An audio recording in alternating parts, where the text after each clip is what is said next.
This is a particularly interesting program for me and a very proud program because of our speaker this evening. As a young student, he actually attended our roundtables back when, and he has now become one of the bright stars, and I've talked and communicated, but someone that has experienced his programs is John Parshall, and I'm going to ask John Parshall to give the formal introduction to Ian this evening. Thank you very much.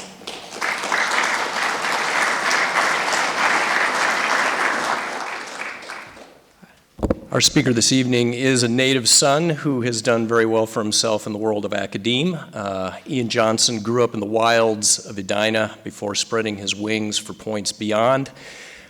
He was a pre-doctoral fellow at Yale University, went on to get his PhD from Ohio State in 2016, then did postdoctoral work first at University of Texas, Austin, and then back to Yale for another 2 years. He has landed most recently as the P.J. Moran Family Professor of Military History at Notre Dame University. Along the way, he's also been a scholar. I'm spacing the name now. Come on. Not a Rhodes. Fulbright, thank you, Fulbright Hayes.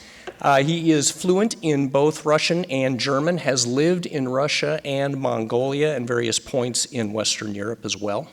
His first book, Faustian Bargain, was published by Oxford University Press in 2021, which makes me incredibly jealous because they turned down my manuscript. Good on you.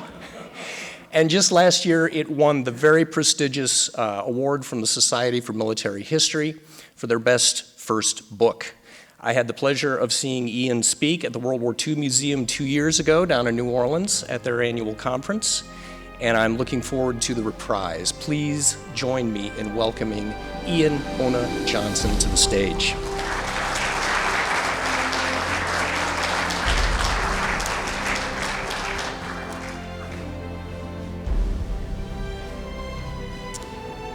Well, thank you, John, for the generous introduction. It is a particular pleasure to be here and speaking to you just a short drive from where I grew up in my home state at a round table named for a great scholar of the Second World War.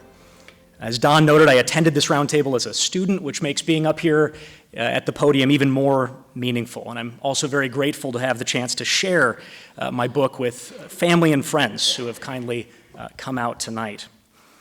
I'd also like to add a particular note of thanks to Don, who invited me to speak some time ago and managed to make this work during the complicated couple of years that we've had the last few years.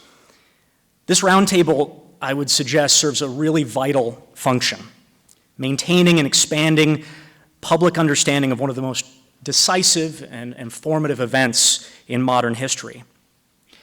To quote the great British historian Trevelyan, if historians neglect to educate the public, if they fail to interest it intelligently in the past, then all their historical learning is valueless, except insofar as it educates themselves.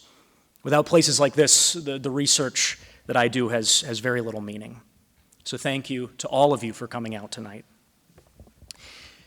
Tonight I'm going to be speaking about my new book, Faustian Bargain, the Soviet-German Partnership and the Origins of the Second World War. My book is about how the Second World War began, just 2 brief decades after the war that supposedly was to end all wars, the First World War. That the Second World War began in Europe just before sunrise on September 1st, 1939, when 50 divisions of the reborn German army invaded Poland from the west, was perhaps no surprise to those who'd been closely following European politics in 1939. Great Britain and France soon declared war on Germany.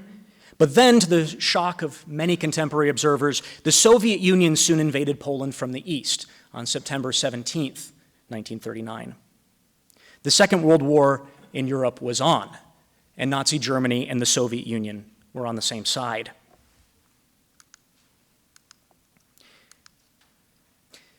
That the war began over Poland, and that it happened with the Soviets and Germans as partners, was a product of the Molotov-Ribbentrop Pact. On the 23rd of August, 1939, a short week before Germany had invaded Poland, Hitler and Stalin had agreed to partition Eastern Europe between them exchange military equipment and raw materials. The story of that Soviet-German pact is usually seen as one of opportunism. Two dictators with very little in common except a hatred of the existing order, who temporarily saw advantage in working together. But in fact, Germany and the Soviet Union had been partners on and off for the preceding 2 decades.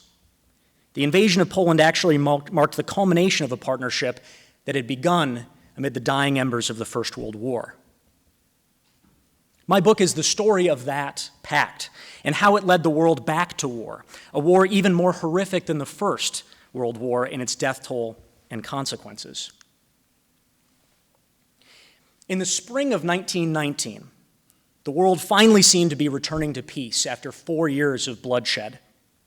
Germany had been defeated in the First World War, and the victorious Allies were then meeting in Paris to decide what to do with the defeated powers.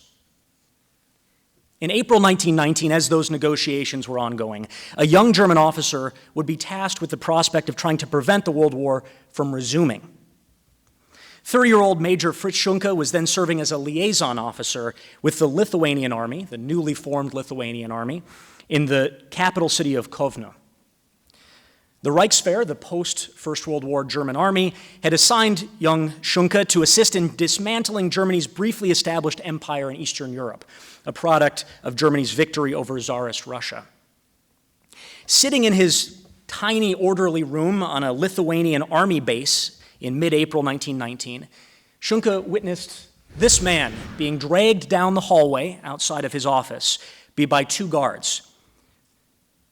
Schunke had served on the German staff in Turkey during the war, and he recognized this particular individual. It was Enver Pasha, the former Turkish Minister of War. As Schunke knew from his close reading of local newspapers, Enver Pasha was in fact on the Allied powers list of war criminals. There was a very large bounty on his head for his role in the Armenian genocide. Schunke also quickly realized, talking to some of his Lithuanian compatriots on this base, that the Lithuanians had no idea who they had just captured.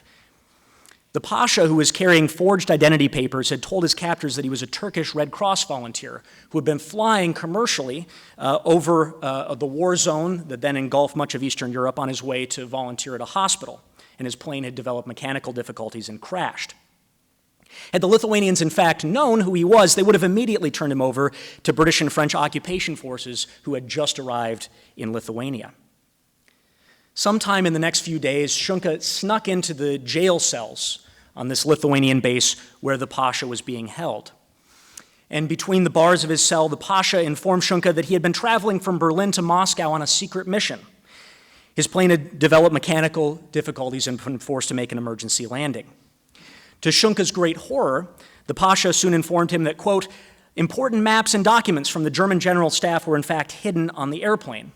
He made clear to Schunke that if the Allies got a hold of those documents, being transported from Germany to Bolshevik Russia, with whom the Allies were then at war, the consequences could be catastrophic. The occupation of Germany, the reopening of the First World War might result. So that night, Schunke broke into the damaged airplane with the assistance of a local mercenary who had been hired to train the Lithuanian Air Force. The 2 men retrieved and destroyed all of the materials they found inside. Schunke then realized he had to get the Pasha out of the country before his identity was discovered by his captors.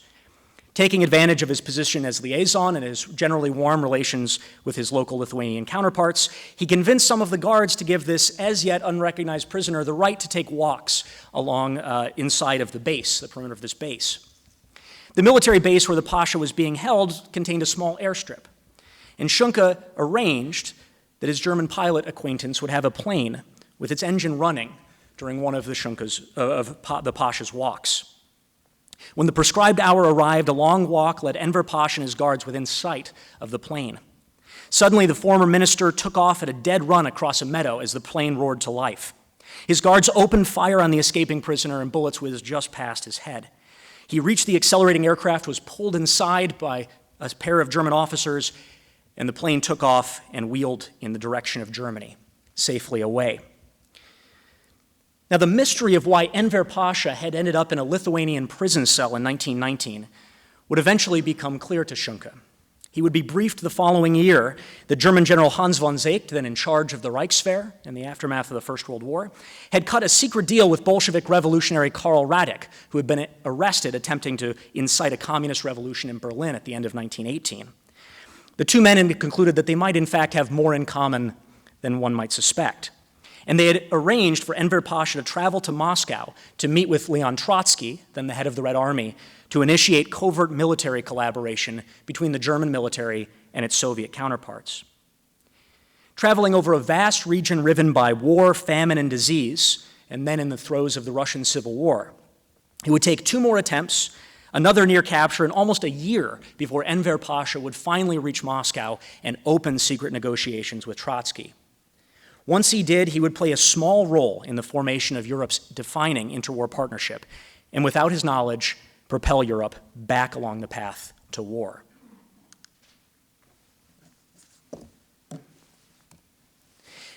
Even as the pact was beginning to come into being, even as Enver Pasha began to open negotiations, it was somewhat difficult for the general public to imagine that Soviet Russia and the German military might collaborate. In the year 1919, when Enver Pasha made his fateful first trip, Lenin would publicly refer to the German military as savages, plunderers, predators, and note that in the First World War, the German robber barons broke all records in war atrocities. For the Bolsheviks, the right-wing officers then in charge of the Reichswehr, about 40% of whom were aristocrats, were the archetype of counter-revolution. They were the symbols of Soviet propaganda, as you can see here. A poster printed in 1919 with the caption, "Kill him," and a German soldier appearing as a guerrilla. Now, the German officer corps, for their part, were about as fond of their Bolshevik counterparts. In most of their correspondence in 1919 and 1920, they would simply refer to the Soviets as enemies and the devil.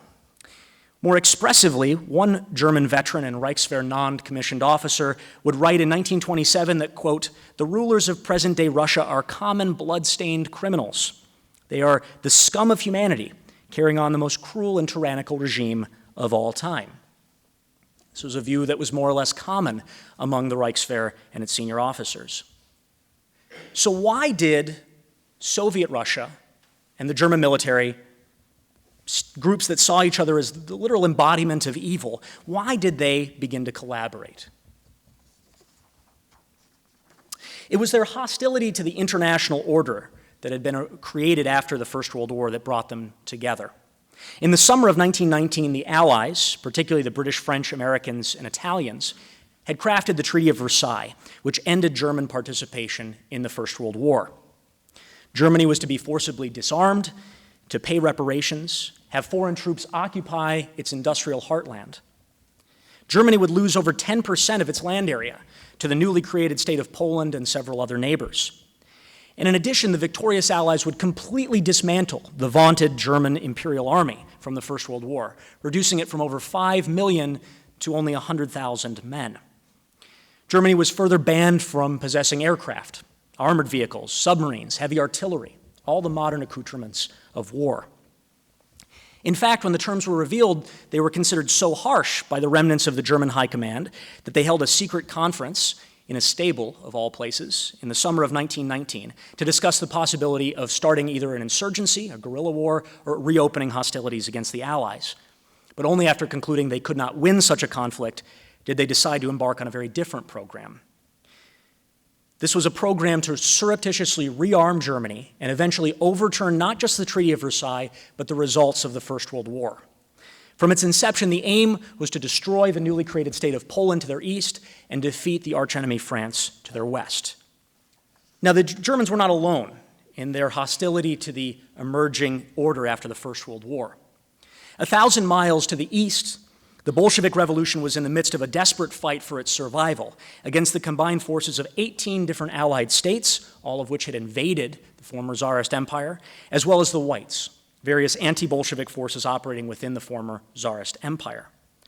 The Russian Civil War that would follow would consume more lives in Eastern Europe than had the First World War, in fact, raging until 1923. Not until the end of 1920, end of 1919, beginning of 1920, would it even become clear the Bolsheviks were likely to survive.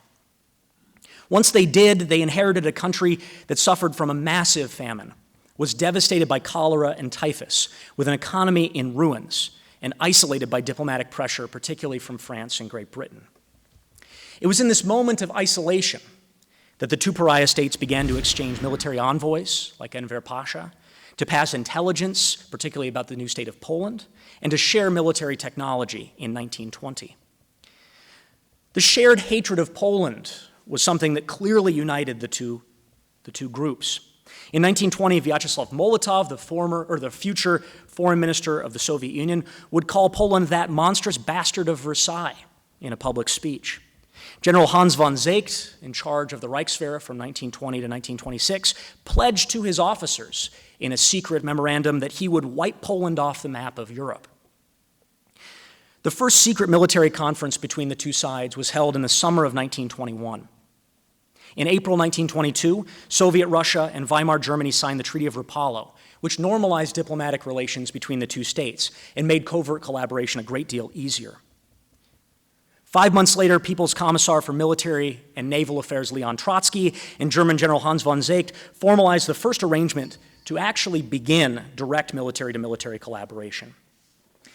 Now, what did these two archenemies hope to achieve by working together? General Hans von Seeckt, then commanding the Reichswehr, wanted to rebuild German military power inside the USSR, away from the thousands of Allied inspectors then stationed across Germany superintending the disarmament and destruction of German military industry. He had three means to achieve this end. The first was to locate critical German industries, ones that were being dismantled, to the Soviet Union, where German engineers could retain their skills, remain in militarily relevant fields, and build up stockpiles of weapons for use in the war that the German High Command hoped to bring about in 15 to 20 years. Next, Seeckt foresaw that the German officer corps, which was capped at only 4,000 men by the Treaty of Versailles, should be trained on the most advanced technologies of war. He believed that he could make their small size an advantage by making them more professional and more technologically proficient than the officer corps of any other rival armies. But to do so, he needed access to planes, tanks, submarines, and chemical weapons, all the things that he could not give his officers access to in Germany. In 1922, when Germany first began attempting to conduct military maneuvers simulating tanks and aircraft, this is how they had to practice. You can see here you've got a car and you've got some papier-mâché bits made to look like bits of tanks, and some poor junior officers who have to hold those sides up for hours and hours and hours on end. Aircraft were simulated in a very similar fashion by taking motorcycles and attaching papier-mâché wings to them to fly around the battlefield. This was hardly the sort of modern professional military that could defeat France and Poland in a future war. Seeckt instead concluded that partnership with the Soviet Union might be the solution, where German officers could have access to new technologies and safely study new means of warfare. Finally, Seeckt hoped to develop new technologies of war themselves. Tank, aircraft, and submarine prototypes in particular could not be developed in Germany. The Allies had stationed inspectors everywhere, and any attempt to do so would result in immediate reprisal and possibly the occupation of the country. Instead, by relocating engineers and industrial plant to the Soviet Union, he believed the Reichswehr could begin its technological rearmament process. Now, Leon Trotsky, pictured here, was in charge of the Red Army until 1925. He had different motivations that brought him to the table with Germany. First, he saw the relocation of German industry and financial capital to the USSR as a critical means for industrializing the country, both an ideological and a practical goal of the new Soviet regime. He also hoped to have German officers train and prepare the next generation of professional Soviet officers, engineers, and scientists. And part of the reason for this was the disastrous state of the Red Army at the close of the Russian Civil War. Internal audits in 1921 and 22 concluded that the majority of Red Army personnel had no uniforms or weapons. A majority of the officers were, in fact, Tsarist-era appointees, considered politically unreliable. They had to be monitored closely by political commissars. Rather woefully, the entire Russian Air Force in 1922 was down to 73 aircraft, most of which reports indicated were probably unsafe to fly. And perhaps most damaging to Soviet egos, the entire Red Army Tank Corps was redeployed to assist in plowing farm fields in Ukraine in 1923. This was hardly the sort of military that could defend the Bolshevik Revolution from the feared encirclement of its many capitalist adversaries. Trotsky wanted German help in developing a new professional officer corps with new technologies to equip it. Germany, he believed, had proven to be the most professional, competent military during the First World War. He thought they were the ideal partner to assist the Soviet Union in modernizing and professionalizing.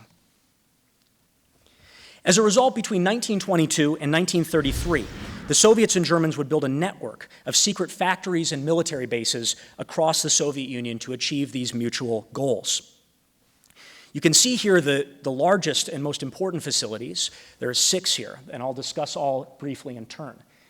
Fili was a very large aviation plant that was created with German financial capital and assistance from the Junkers Aviation Corporation just outside of Moscow. Parasinki, pictured also right near Moscow, was a chemical warfare testing and training ground that was relocated after chemical weapons and munitions were accidentally dropped on a Russian or a suburb of Moscow. The facility would be relocated to Tomka, safely away from any major population centers after that unfortunate incident.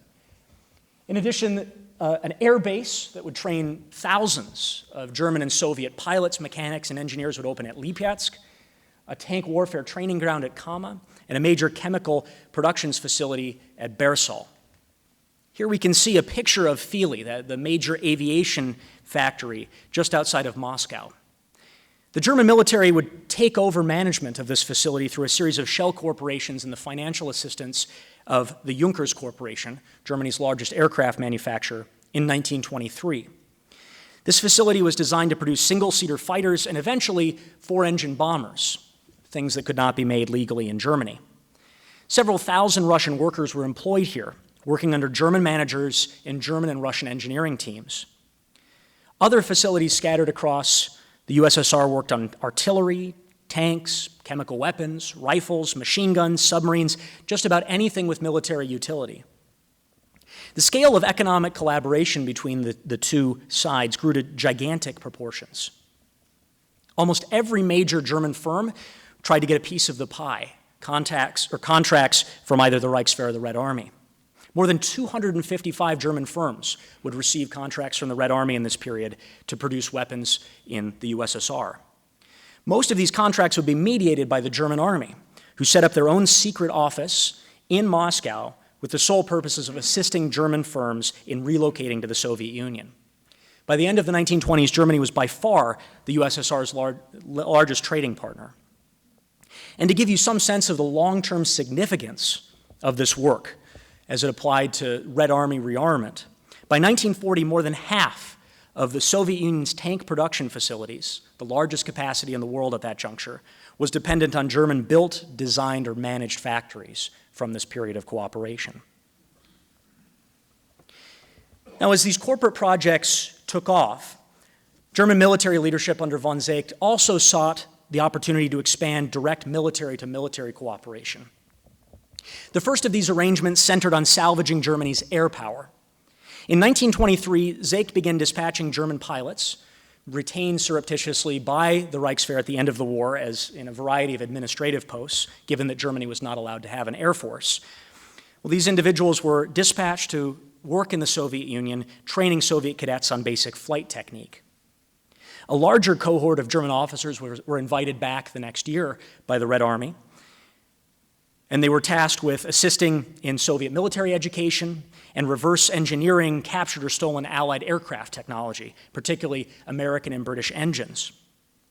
In 1925, thanks to the success of the earlier 2 years, the German military requested and acquired the entire Lipetsk air base on a lease from the Soviet government. In exchange for training Soviet pilots and mechanics at the facility and allowing the Soviets access to any equipment that might be brought to the facility, the Germans could do whatever they wanted. What the Germans wanted to do at Lipetsk was to train officers and develop new technologies of war. The German students selected to study at Lipetsk were supposed to be the best, the future of German aviation. They were also supposed to be very young. German military planning assumed that the next major war, which they very well might start, would happen between 1935 and 1940, a fairly accurate prediction. As such, they wanted young men between the ages of roughly 17 and 24 or 25 to attend flight courses in the Soviet Union. This training would pave the way for them to become squadron commanders in the next war. These young men pictured here, you can see them, they are supposedly in disguise as tourists. Now, there were not a great number of tourists headed to the Soviet Union in 1927 when this photo was taken, and Allied spies stationed around the borders of the Soviet Union were often suspicious, especially as they tended to wear matching outfits of various kinds and line up by height as if they were on a parade ground when they took group photos, something Allied observers noted. These young men had been prepared intensely for arrival at Lipetsk. They began their training with 6 months of basic flight training at a commercial flight school, in fact, administered secretly by the Reichswehr in Germany. The very best graduates of that program were then invited to depart to Lipetsk each spring. Upon their arrival, they were put through a rigorous training schedule. Monday through Saturday, the cadets woke up very early at the crack of dawn for 2 hours of flight time, led exclusively by top World War I aces. Among the instructors were Karl August von Schönebeck and Werner Junk, both of whom would serve as senior officers in the Luftwaffe during the Second World War. These young pilots then had about an hour of aircraft maintenance courses, an hour of technical instruction, which featured in particular identification and tactical training regarding Polish and French aircraft. And their meal at lunchtime was then followed by rotating lectures on a variety of topics. Their long day after dinner concluded with shooting lessons on a firing range on the ground, and then Russian language training and propaganda courses, which were required by their Soviet hosts. But from what I can tell, they often drifted off during these final sessions of the day.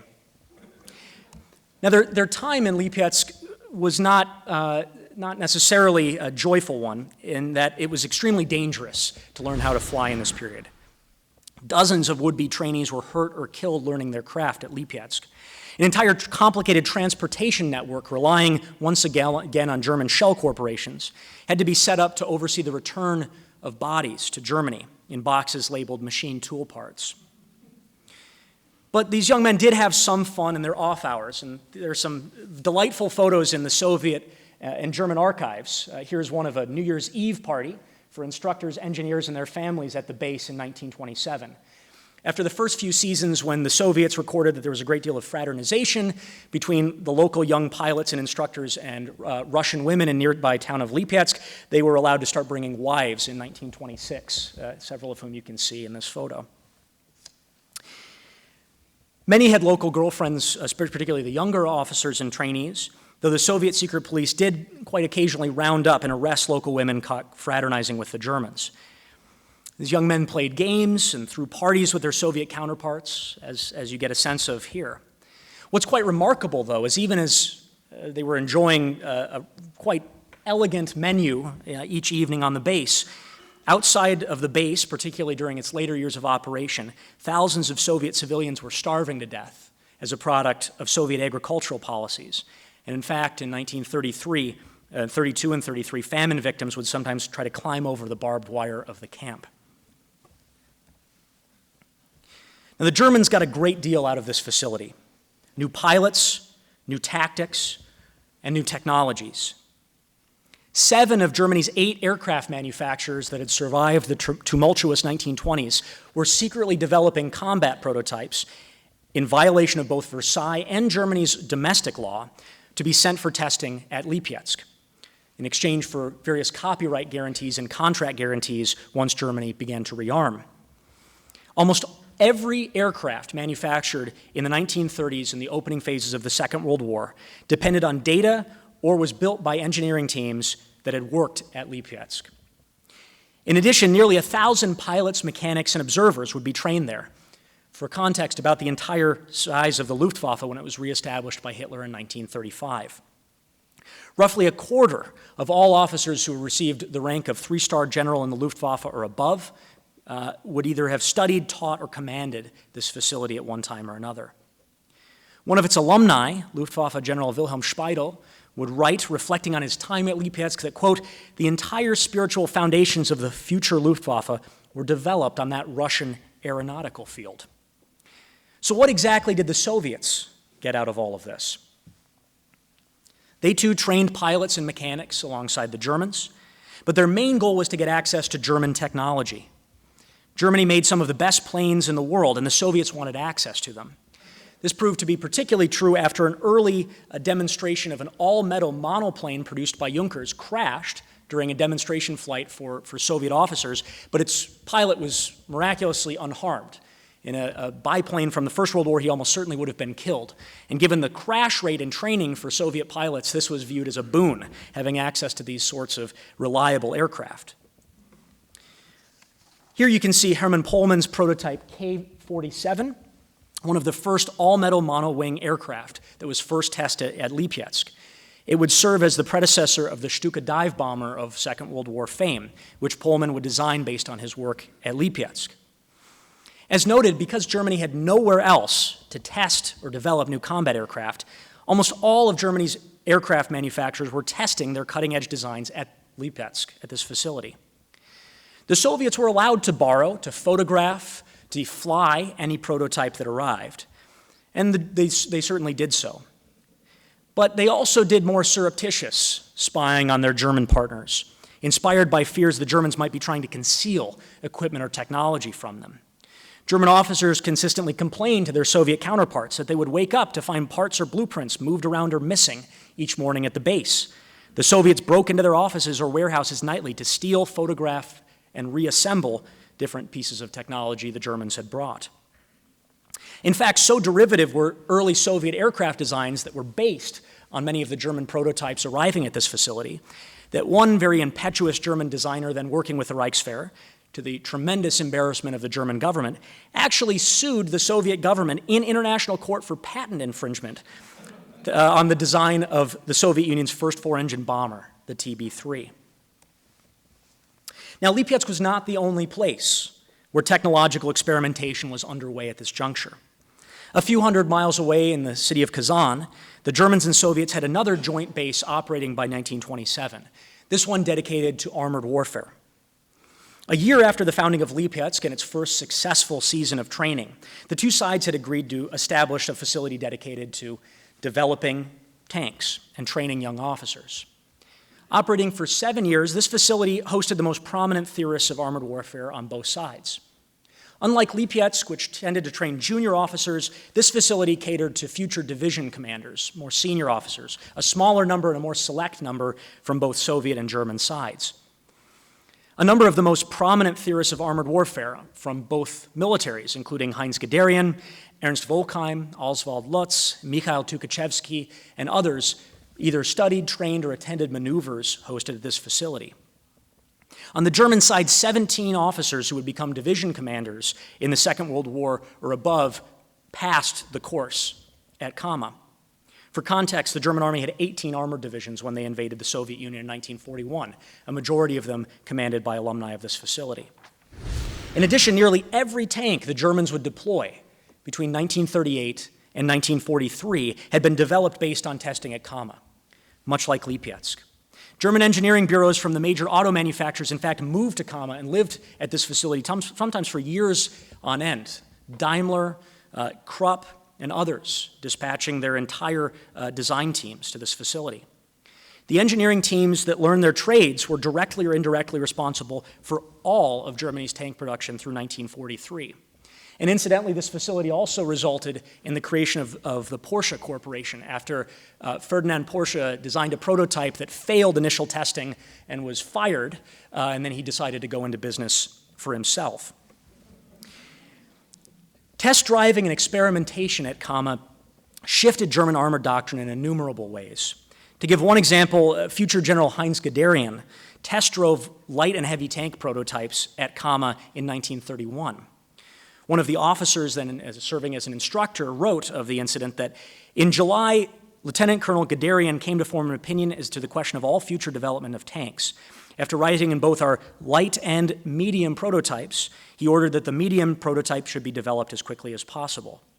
Thus, the Germans would shift their entire design and procurement program, eventually focusing production on medium tanks, which would serve as the backbone of German armored forces in the Second World War. Interestingly, the Soviets, from many of the same maneuvers, drew slightly different lessons, embracing even heavier vehicles such as the KV-2 and T-34. Now, not only did the officers at Kama get together and eat together and train together, the engineering cadres at Kama also shared technology, exchanging equipment as they sought to improve their prototype designs. The Soviets benefited greatly from borrowing German engines and electronics, while the Germans borrowed a great deal from Soviet turret design. The most important lesson gained, though only really fully embraced by the German side, was that it was both possible and essential to command and coordinate armored vehicles by radio. In the First World War, attempts to put radios in early tanks had all failed. Radios at that time depended on crystals that were unstable and tended to break due to the motion of a vehicle. The Germans made development of a two-way radio that could operate in a moving vehicle one of their very top priorities, something they succeeded in doing before Kama closed in 1933. When the Second World War began, almost every German armored vehicle possessed a two-way radio, while most of their opponents continued to rely on runners, signal flags, or stationary communications tanks. As you can imagine, in the heat of battle, popping the hatch and waving a flag was not the safest means of communication, especially when radio was available. Testing at Kama also led Reichswehr officials to conclude that the leadership of these vehicles was very difficult because there were too many crew members inside of them. Many of the early prototypes had as many as 10 men inside of a very small, very hot vehicle. In the first round of designs tested at Kama, the commander of each vehicle had to load the main gun besides the commanding the vehicle, a degree of multitasking that proved very difficult. This slowed the process of loading the gun and also made it harder to command in combat. To solve this difficulty, the Germans simply borrowed something they saw from a Soviet vehicle. The turret design of the Soviet T-28 had room for 3 men inside of it. This 3-man turret allowed German officers to focus exclusively on commanding their vehicle and leave the loading and firing of the main gun to others.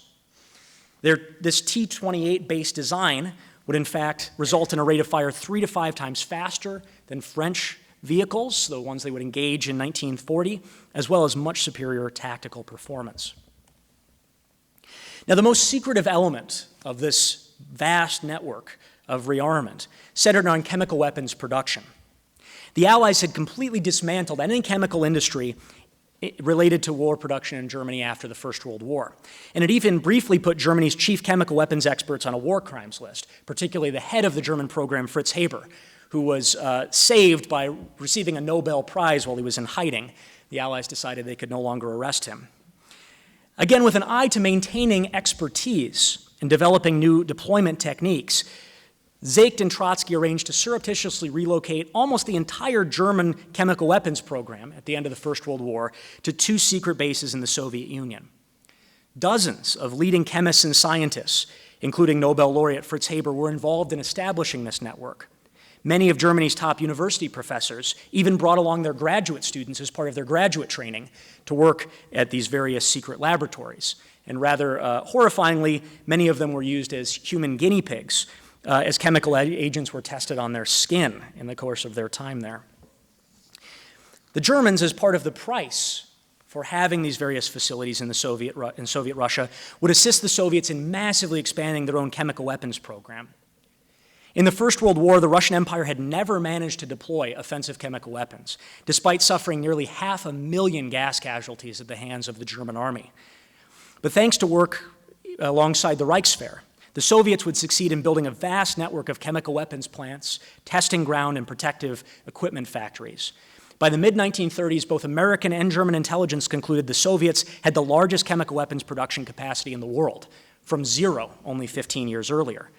Nearly half of those facilities in 1933 were managed by German officers or German chemists. Of course, the question must be asked, how much did this military cooperation in chemical weapons really matter, given that chemical weapons were not, in fact, deployed in the Second World War in Europe? But in retrospect, I would argue, cooperation may have played a significant role in the non-use of chemical weapons, particularly on the Eastern Front. Much has been made of Hitler's decision not to use chemical weapons. The arguments usually advance that he had experienced poison gas in the First World War and didn't want to use such a weapon on the battlefield. But in fact, we now know Hitler considered using chemical weapons without compunction and was rejected by his own military advisors, not for any ethical reason, but because of lessons that were learned at the larger of the two secret facilities in the Soviet Union. At testing here at Tomka by Soviet and German technicians had essentially proven that chemical weapons, at least of that era's design, could not be used effectively in conjunction with a rapid war of maneuver such as the Germans wanted to fight. This is a photo from the German archives, and we can see here the preparations being made for a chemical weapons test, which gives some indication of the work being conducted at this facility. In the experiment that was about to follow, these German and Soviet officers and chemists were about to essentially build a model city made out of cages with road networks, with essentially a grid system with these cages laid out requisite distances apart. Dogs and rabbits would be kept in these cages, and then the entire field upon which they were placed sprayed with mustard gas from the air. The work being conducted was to see if chemical weapons could be used in conjunction with strategic bombing. If German or Soviet aircraft could fly over a city, spray it, and kill or maim all of its inhabitants and essentially allow the city to be taken with its industrial equipment unharmed. Similar experiments were also conducted with armored vehicles to see if rapidly moving tanks could be rendered immune from chemical weapons agents. The lessons learned at this facility by both Soviet and German sides concluded that neither strategic bombing with chemical weapons nor armored warfare with chemical weapons were likely to succeed for a variety of technical reasons. There was another factor at work in German conclusions when this facility closed its doors. In 1915, the German military had used chemical weapons on the Western Front because they knew they possessed a vast qualitative and quantitative advantage in the field of chemistry, nearly a 90% global industry share in that year. That was no longer the case in 1939. The German High Command had a good sense of the scope and scale of Soviet chemical weapons production because they had assisted in building it. This fact undoubtedly deterred the Germans from using chemical weapons during Operation Barbarossa and the campaigns that followed, in contrast to the wanton use of chemical agents by the Italians in Ethiopia and by the Japanese in China. Now, between 1922 and 1933, the Soviet-German network I've described grew to gigantic proportions. But in January of 1933, Hitler, then leading the largest party in the Reichstag, was appointed chancellor by President Hindenburg. Not coincidentally, the past decade of cooperation had in fact paved the way for Hitler's takeover of power. The key figure who helped lead the German military into the Nazi era was Werner von Blomberg. When then-Chancellor Schleicher had suggested that the German army might launch a military coup to prevent Hitler from coming to power, Blomberg not only resisted, but then assisted the Nazis in taking over and Nazifying the German army. Like a number of senior German officers, his time living in the Soviet Union had reshaped his political views. Some became ardent anti-communists and backed Hitler for that reason, but in Blomberg's case, his experience was the opposite. As he told a fellow officer asking him about his devotion to Nazism in 1933, he said, quote, "I have seen in Russia what can be gotten out of the masses. My trips to the USSR turned me into a National Socialist and a follower of Hitler," end quote. General Hans von Zayk, who had left the army by this juncture for politics, seconded his statement, telling Hitler not long thereafter that, quote, "Our paths may have been different, but our aims were always the same," end quote. In any case, now in power, Hitler did not immediately end collaboration with the Soviet Union, despite his own hatred of communism. But most of the bases in the USSR and many of the industrial facilities began closing after one more season of work, as Hitler felt confident enough to restart training and technological testing in Germany. Nevertheless, not until 1935 would the last elements of this network be wrapped up. Now, I want to trace how this period of collaboration between 1921 and 1933 or 35, depending on how we date it, led to the outbreak of war in 1939. Now, as I've tried to lay out here, Germany was almost completely dependent on its secret facilities in the USSR for its own rearmament. Because of Hitler, the bonds of the Treaty of Versailles were shed very suddenly between 1933 in 1935. Hitler initiated an arms race very shortly after coming to power, within weeks, pouring funding into rearmament and rapidly catching and then surpassing the British and French in aircraft and armored vehicle design. Now keep in mind, in 1933, it took roughly 4 to 6 years to develop a new tank or aircraft prototype from scratch. French and British military spending didn't really increase until the threat of Germany became clear to many political leaders in 1935 or 36. Thus, British and French leaders soon found themselves behind in a growing technological arms race that Hitler had launched, using all of the prototype work that had been conducted in the Soviet Union before he came to power. In the face of the slow British and French response, Hitler continued to accelerate his rearmament program. German military expenditures grew from 0.3% of this German economy to 5.5% in 2 short years. By the end of 1935, the Luftwaffe had already received 5,568 aircraft from German industry, having possessed 0 2 years earlier. More than 500 Panzer Is, based on prototype testing at Kama, had been issued to Wehrmacht units. In October 1935, heavier Panzer IIs entered mass production. In other words, by the end of that year, it was becoming apparent for the first time that the window to halt German rearmament without a world war was rapidly shrinking. There was broad awareness, even panic, in Paris and London, as suddenly, in 1935, it became apparent that the pace of German rearmament was accelerating. We get a sense of that from this famous political cartoon by cartoonist David Lowe. The original caption reads, "How much will you give me not to kick your pants in for, say, 25 years?" dated 1936. When Hitler marched into the previously demilitarized Rhineland in 1936, in violation of the Treaty of Versailles, the chief of the French General Staff informed a shocked French Prime Minister that the French military could respond to Hitler's move with proper investment and mobilization, but not for at least a year. As the French Chief of Staff concluded, the German army, now, it was suddenly apparent, was the strongest in Europe. If the French army should move into the Rhineland to stop Hitler, it would likely spark a general war which he believed Germany would win, thanks to its larger population and military industry and superior technology. Therefore, he argued no military action could or should be taken. The assessment of the British government at this juncture was much the same, and part of the reason behind the infamous 1935 Naval Agreement, which officially lifted restrictions on German naval construction, and the infamous Munich Agreement that followed 3 years later. The perception that all of a sudden Hitler was ahead in an arms race that had surprised British and French leaders, and that he had to be bought off or delayed until British and French rearmament caught up sometime between 1942 and 43.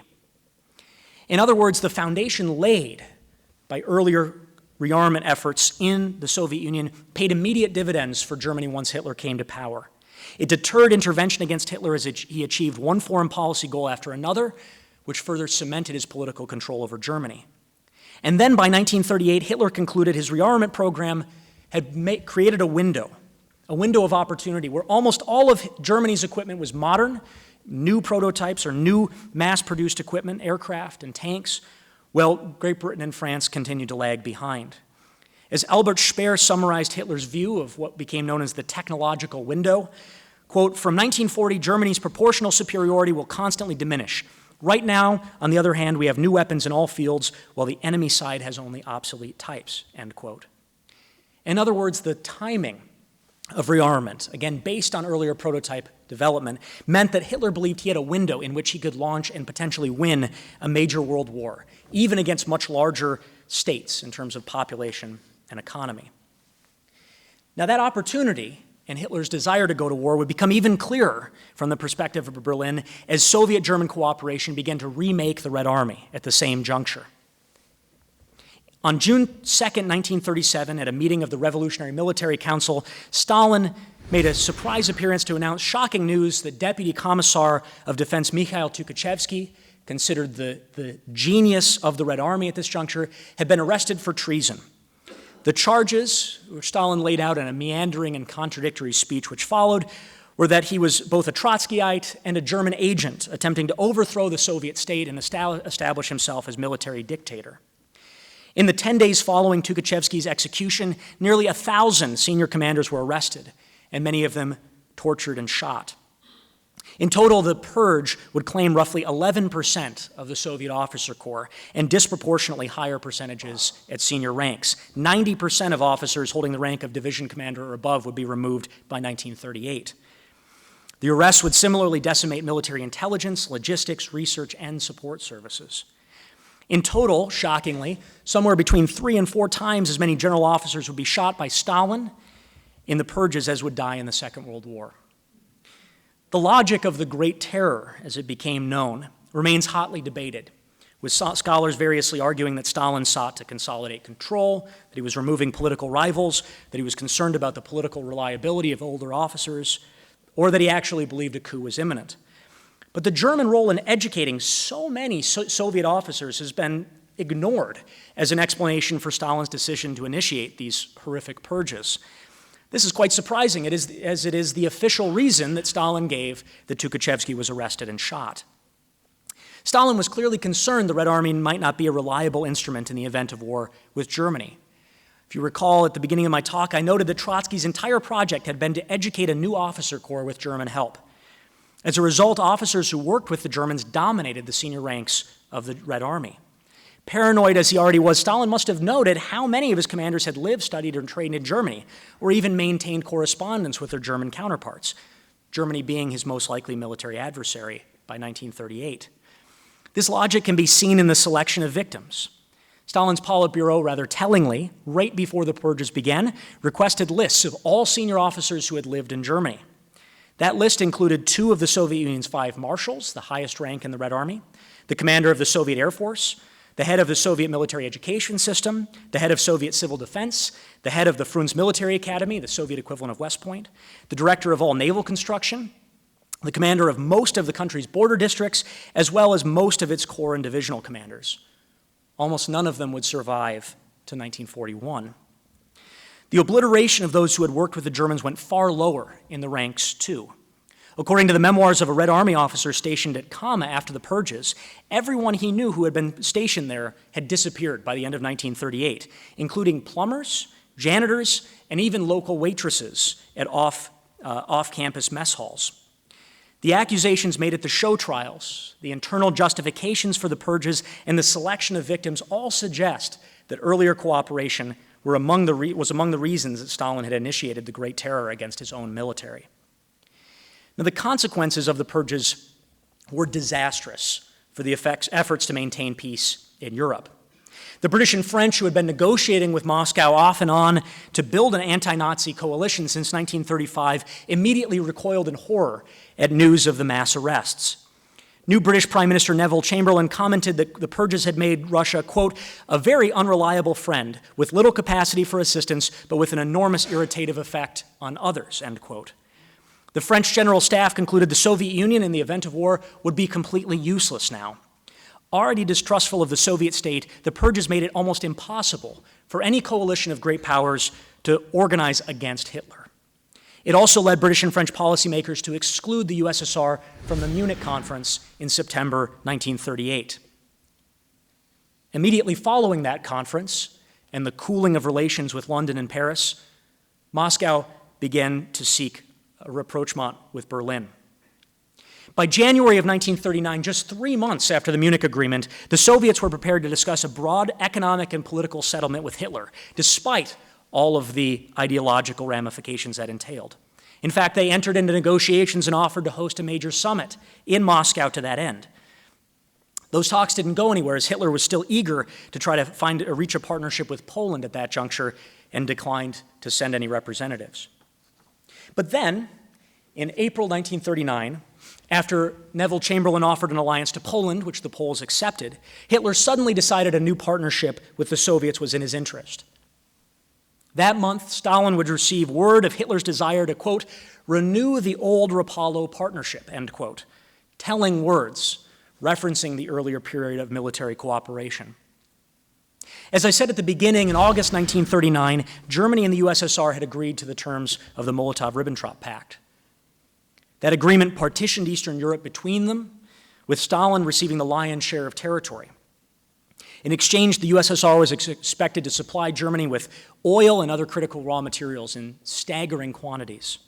as well as to assist Germany's war at sea against Great Britain.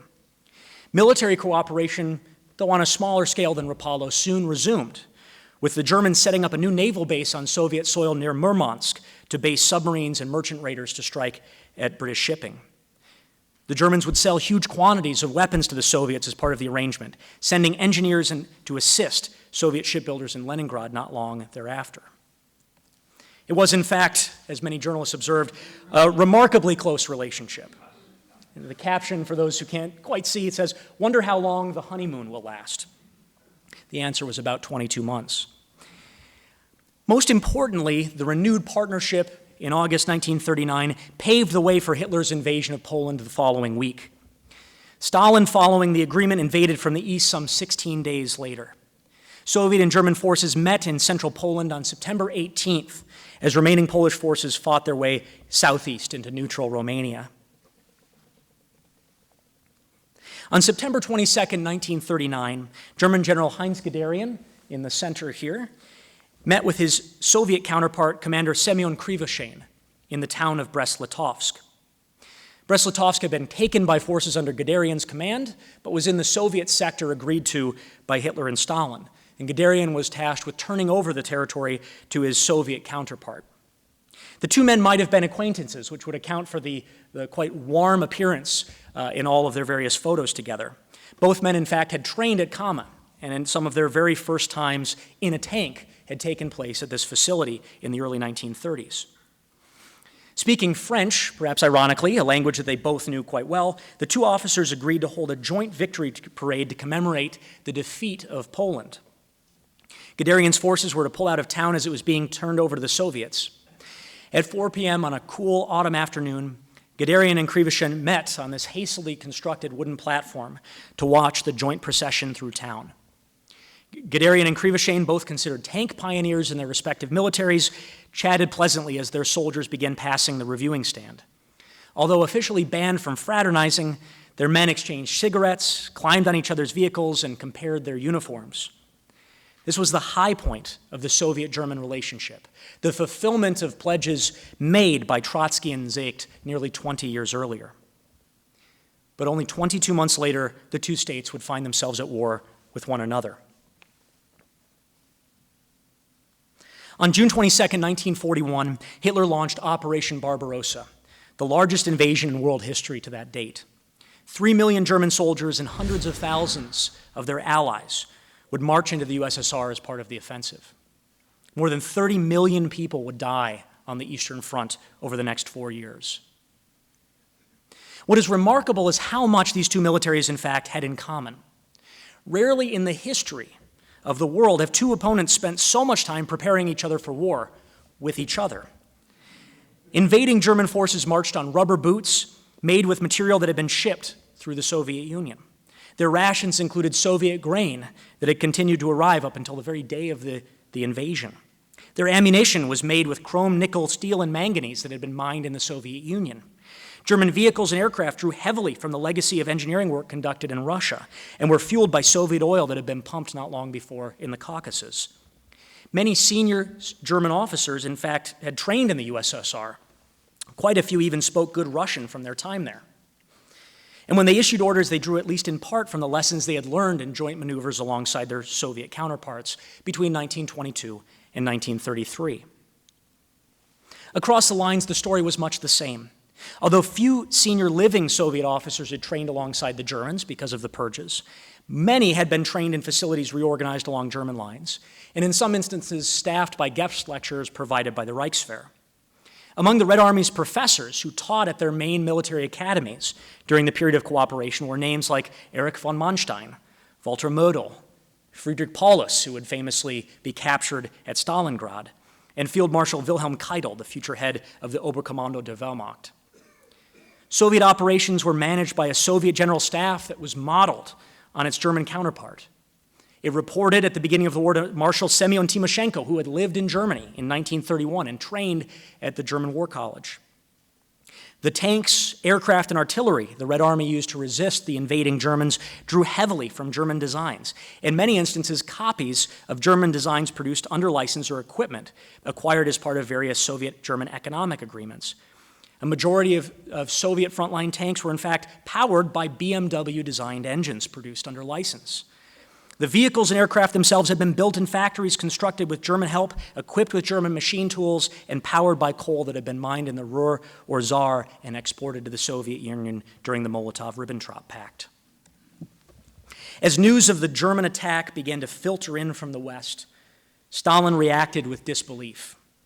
Surely Hitler would not just attack like some brigand, he asked the Politburo. He told Foreign Minister Molotov to go find the German ambassador Schulenburg.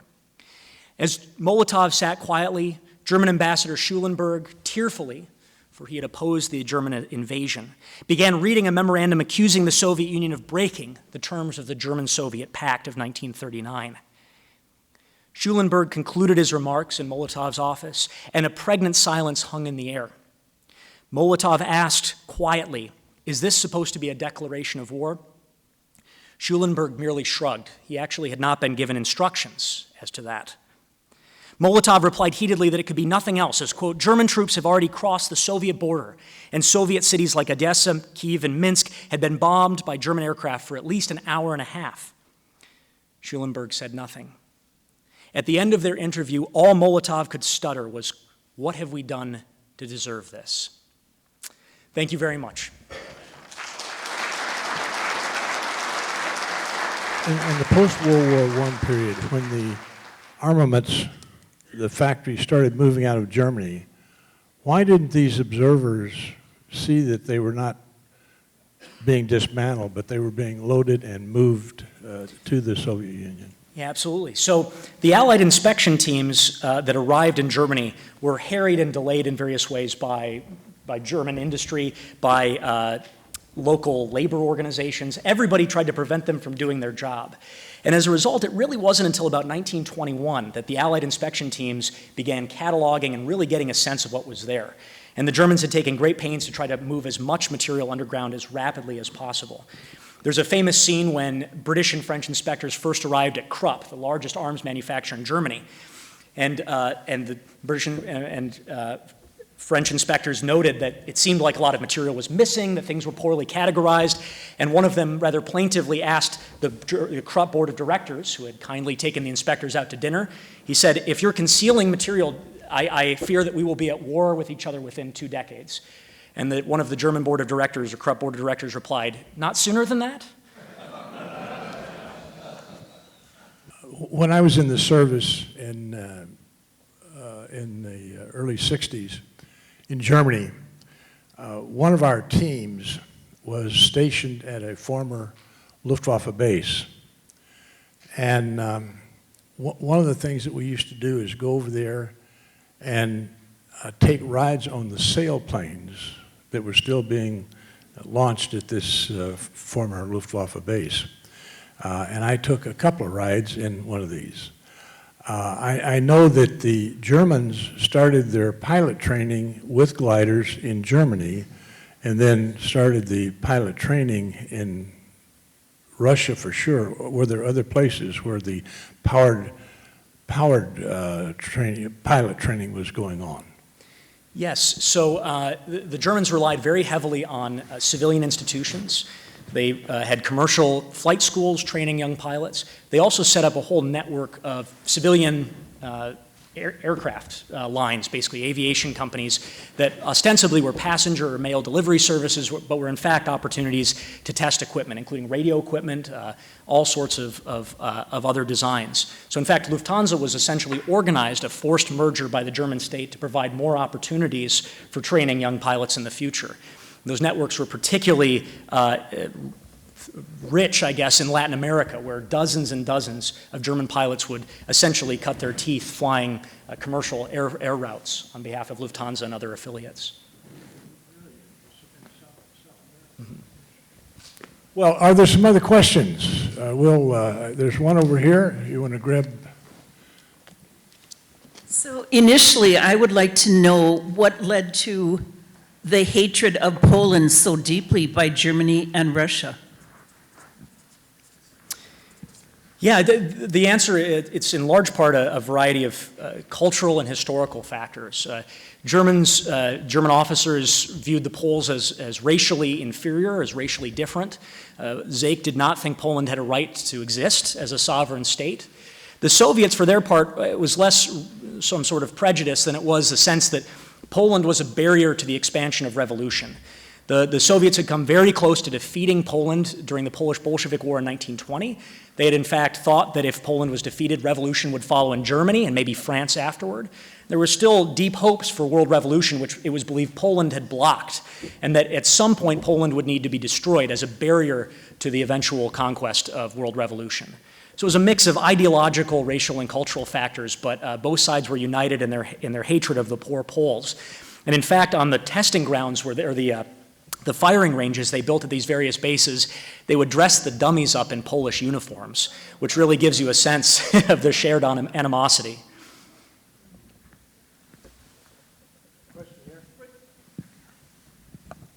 One question, unless I've missed something here, I'm wondering if some of the manufacturing and designing in Russia was not to keep everything out of the eyes of the Versailles Treaty.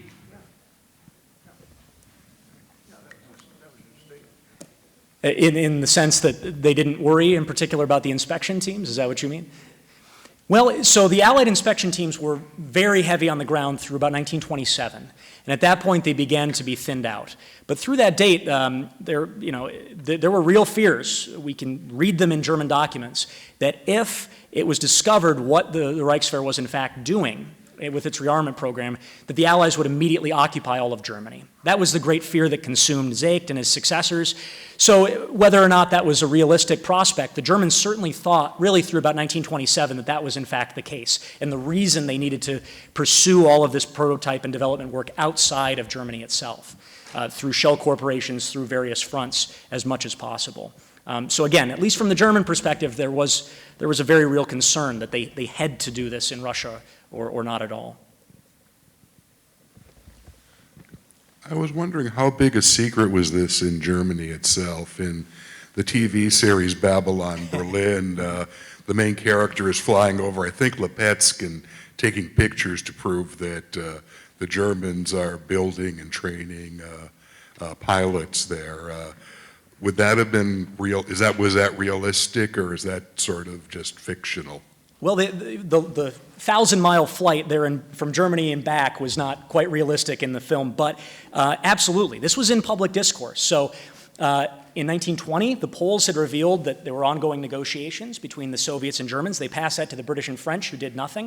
In 1926, there was a scandal that involved the revelation that there were all these munitions being produced in the Soviet Union, some of which the German military was starting to bring back and warehouse in various places. That led actually to the collapse of a German government. There was a huge political scandal in December 1926. The British and French, again, did nothing. But this was very much in the air in 1926, 27, 28 in particular, as there was scandal after scandal. As a side note, rather interesting one, in 1928, the German military was essentially running out of some of its secret funds that had accumulated from illegal weapons sales, which were funding much of this work. So a young naval officer who had access to the accounts decided to invest in a movie studio, which he thought could reclaim some of these financial losses and provide opportunities for espionage, all sorts of things. But he had picked up a mistress in Russia who he then tried to get a job at this film studio, and it turns out she was a terrible actress. It led to an audit of the film company. He was arrested, and there was another huge revelation that was all over global newspapers. The New York Times ran 9 articles in about 2 weeks on this massive scandal, the Phoebus film scandal. But again, the British and French did not intervene, and the network only grew larger from that date onward. So it was a poorly kept secret, although the Germans were constantly concerned with keeping it that way. We just heard about the German and Russian attitudes towards the Polish people. I'm of Polish descent. My family is from the Russian part after, what do you say, September 23rd? Mm-hmm. And I wondered what life was like, did you say 22 months before Barbarossa? Was it life as normal? Were they taking the resources and food out of the country back to their own countries? What was life like in those 22 months? Well, it was pretty horrific. So the Soviets and Germans established these zones of occupation and immediately set about carrying out mass arrests. In the German zone, they began exterminating the intelligentsia, political leaders, military officers. The Soviets had prepared arrest lists for roughly 10% of the entire population of their zone and began mass deportations of hundreds of thousands of people. And rather horrifyingly, they actually held conferences, the Gestapo and the NKVD, and the Soviet Secret Police Authority, on how best to repress the Poles. They exchanged prisoners for torture. They talked about the best ways to interrogate. There was essentially coordination of mass repression. There's been a lot of great work on this. You can read a number of books. Sean McMeekin has a new book that talks a little bit about what it was like in occupied Poland and how they collaborated in occupying Poland. It was horrific. And if you read the accounts of resistance fighters like Tadeusz Komorowski, who was a major figure in the resistance, he says the Soviet zone was worse than the German zone because the Germans just beat people to death and left their corpses in the streets. The Soviets were efficient, refined. They would show up at night, remove all the residents of a house or apartment block, and instill terror that way, kind of unseeing terror. But in the end, yeah, it was just horrific repression. And remarkably, Poland would then respond by organizing one of the largest resistance movements and very effectively try to fight back against both German and Soviet occupation.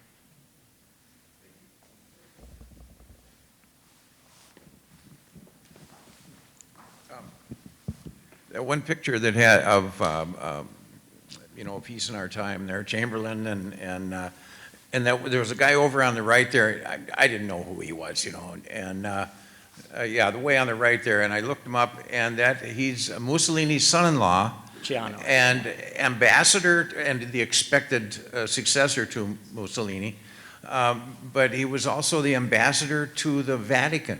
Now, was that just a ceremonial thing, and he's there because he's going to follow in Mussolini's footsteps, or did they have some particular, was he keeping an eye on the Vatican, or what? Can you tell us a little bit about that guy?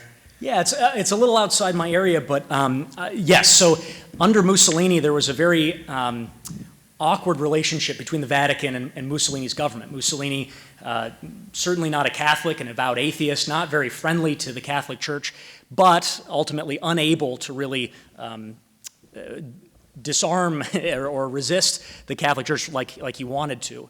And so the role of Giano was to really help mediate that very complicated relationship where the two sides really did not see eye to eye, to put it mildly. And didn't Hitler have him killed later in the war? Yes, he did not survive the war, yeah. And fun fact about this photo, too. So Mussolini pretended to be a neutral arbiter between the British and French on one hand and the Germans on the other, and presented a compromise agreement over the Sudetenland. In fact, it had been drafted by the German Foreign Ministry, and he just pretended that he had written it.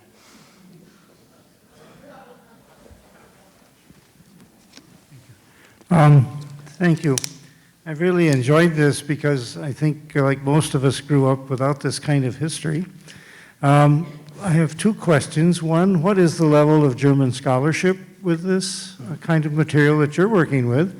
Secondly, I find it kind of ironic with the Spanish Civil War, and I don't know whether you can comment on this regarding that the factions of the Soviets that were involved in that, and then the German involvement, of course, in the Spanish Civil War. It almost seems like they're contradictory to each other. Thank you. Yes, yeah. Well, to start with the scholarship, there's been some general knowledge that the Soviets and Germans worked together in a variety of ways in this period. In fact, American officers captured documents at the end of the Second World War revealing much of this, at least from a diplomatic perspective, and held off publishing them until the Cold War had essentially fully gotten underway in 1947. And this led to Stalin writing a book rebutting charges that he'd helped arm Germany, which of course he had. So this was a very contentious topic during the Cold War, but most of the scholarship relied on German, particularly diplomatic materials, which were readily available, mostly published. So it wasn't until the fall of the Soviet Union that really the full range of material on what had transpired became available. So in my case, I was looking particularly at the archives of the corporations involved, the corporations that played such a huge role in this story, and then in the USSR looking at USSR collections on training, on officers, on all of these various elements that really had not, I thought, been fully explored. There are a couple of great books out there, but the two best are not in English. So one is by Manfred Seidler, which came out right in the early 90s, and then one by Sergei Gorlov that followed a couple years later. But those are in German and Russian, respectively. So the story, which I think has become better known, particularly in Germany, I think is just not a familiar one to a lot of American audiences or English-speaking audiences. One reason I thought that I should write this book. Remind me the second part of your question.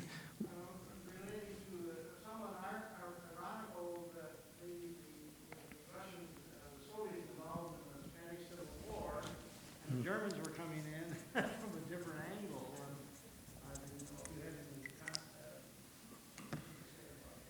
Yeah, so the Spanish Civil War began only about a year after the last real elements of the network, some of the corporate partnerships, had ended. And by that point, the Soviet government was deeply concerned about German rearmament. They thought Hitler was likely a major threat. Stalin, I think, very seriously considered some sort of partnership to constrain or contain Hitler, 35, 36, 37, though it can be debated how really seriously he pursued that. So yeah, it's a remarkable about-face, and some of the young men who would have been fighting, particularly in the air over Spain, likely would have known each other. And it's interesting, you can see, particularly from the German side, given a much larger number of whom survived, that there were some friendships that had developed in the earlier period of collaboration, and some German officers, particularly in the aftermath of the purges, when their acquaintances or friends disappeared, this inspired even greater anti-communism among many kind of mid-ranking German officers than might have existed before. So, but that enmity was already becoming apparent in the course of the Spanish Civil War, ideologically. Probably 20 years ago, we had a speaker come in and talk about the Spanish Civil War. And at that time, there were 3 members of the Lincoln Brigade that lived in the Twin Cities. And the speaker did a marvelous job, I think, really kind of focusing not so much on Hitler, Mussolini, and the Soviets, but just kind of on the Republican and the royalty. The stage of VCRs or VHSs was not very good, and the videotape was lost. It was one of the great programs, and to have people from Minnesota that had been in the Lincoln Brigade fighting in that was that's a hurt that has always dwelt with me from then on. One of the major themes in Mein Kampf was Hitler's hatred of the Slavic people of the East. How did the Russian officials deal with that? Yeah, so interestingly, Stalin had Mein Kampf translated. He read it. It was one of the ways in which he interpreted Hitler. He of course, didn't trust him. He also knew, though, that Hitler had written a second book, which talks about partnership with the Soviet Union, still negatively, but with some less racial tones, perhaps, than Mein Kampf. But the Soviets were suspicious of all capitalist states, and this is an important thing to understand about Soviet foreign policy. It's something I think has become clearer since the fall of the Soviet Union, access to all of these collections, including some of Stalin's materials. Essentially, Stalin viewed the entire capitalist world as adversaries to the Soviet Union. What he really thought was transpiring in world history was that the capitalist world, if it united against the Soviet Union, it would be a disaster. His job was to keep the capitalist states fighting amongst themselves, and eventually that would create opportunities for revolution. So by the mid to late 1930s, Stalin's great aspiration is that a war may begin, but that it doesn't involve the Soviet Union directly. That Germany attacks, is turned westward against Britain and France, that they fight a long, bloody, grinding war like the First World War, and that it results with an opportunity for intervention or revolution at some point along that road. So he was intimately familiar with Mein Kampf and with Hitler's worldview, but he didn't think much more favorably of Chamberlain or the government in Paris either. He saw them all as adversaries, and in fact concluded that Germany was useful in that Hitler's aggression would likely start a war in the West from which the Soviet Union could benefit. So even his reading of that work didn't convince him necessarily that he shouldn't work with Germany in any way, shape, or form. Okay, well, listen, thank you so much. We're going to shut.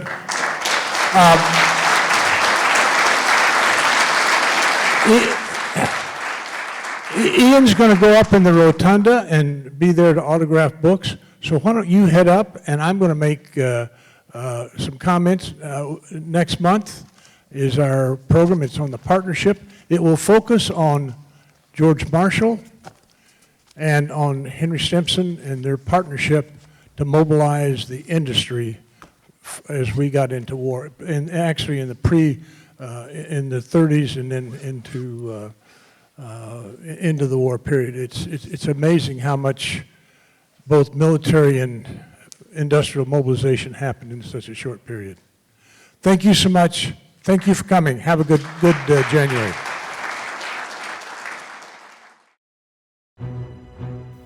Support for this program is provided by viewers like you. Thank you. Additional support provided through the Catherine B. Anderson Fund of the St. Paul Foundation.